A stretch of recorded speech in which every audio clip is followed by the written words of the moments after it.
Good evening, ladies and gentlemen. Natalie Portman and Yuval Noah Harari.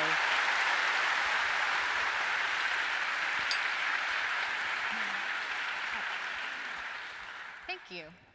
Thank you. I'm so honored to be here talking to you, and thank you for pouring me water. You have a really fascinating part of the book that talks about how fake news has kind of always existed.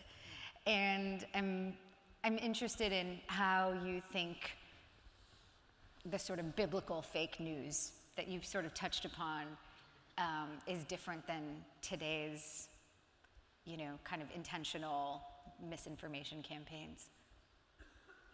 Well, misinformation and propaganda have been there throughout history.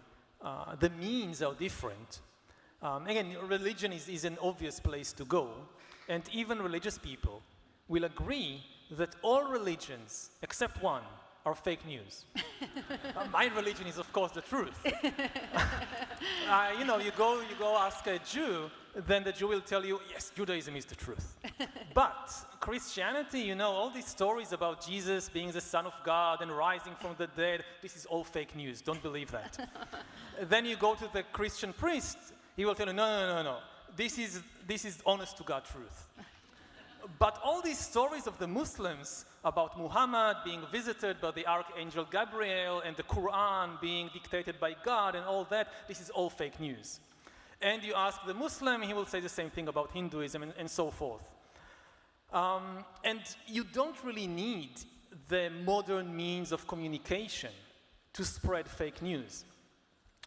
People, they blame Facebook and social media and all that, but if you live in some small medieval village 1,000 years ago, so you don't have Facebook, you don't have a smartphone, but somebody comes along and tells you, hey, do you know the old woman who lives by the forest?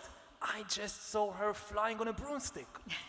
And within an hour, you would have an entire mob of people with torches and pitchforks ready to burn this woman to death. So this is, fake news, medieval style. Right.